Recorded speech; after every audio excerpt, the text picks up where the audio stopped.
So right now we're opening our 5th location.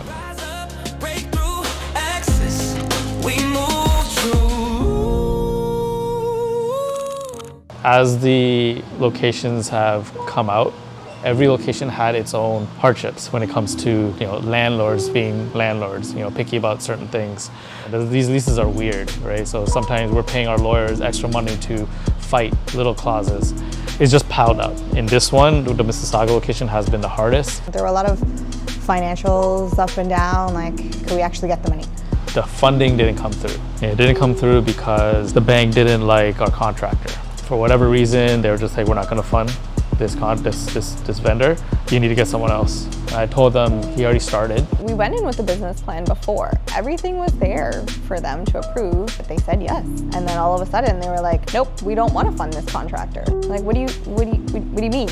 So I had to go argue with the director of operations for BMO. And he's the guy who handles not just the funding for BMO, but the funding for a lot of different banks. The account manager that deals with me, he said, you have one chance. Go talk to this guy, maybe he'll fund you. I pretty much was as aggressive as I could be. I was like getting kicked underneath the table saying, why are you speaking to him that way? You're gonna screw up the deal. And in my head, I was already defeated at this point. I'm like, okay, how many more L's do we need to take? At the end, somehow I pulled a rabbit out of my ass and we got the funding just, I think, last week.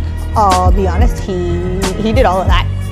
And then I wanted to party. I wanted to party with Jill, who's gonna be running our Mississauga location.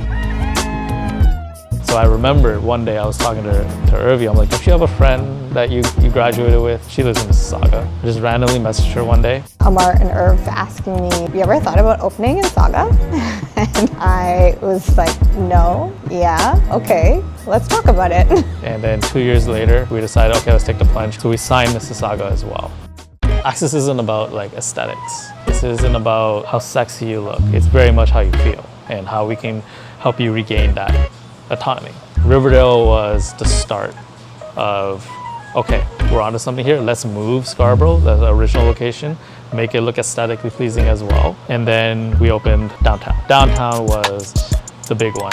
It was the most expensive. The rent was the highest. They just opened Riverdale and they moved Scarborough. Now they're doing a third, all within I think 3 years. And when we started really pushing our Instagram, that's when people started to see, okay, it's not just aesthetics. They're having fun doing it. The hardest thing in our industry is getting people through the door as customers, but also getting good therapists. We started figuring out how to get good therapists by just showcasing who we are. So once we started getting really good therapists that replicated our energy, our culture, then our initials started coming in a lot quicker. Because now that word of mouth started getting out. They don't say, you gotta see my physio. They say, no, you gotta go see Juno, you gotta go see Carolyn. We tell everyone when they're hired, you are your own business. I would say after Mercer is when we really exploded, because very quickly, Nimical came. It was just a good deal. We took over a clinic. That was stressful. And then we decided we want to have a partner. We want to really move into the partnership mentality, and we want to tackle Mississauga.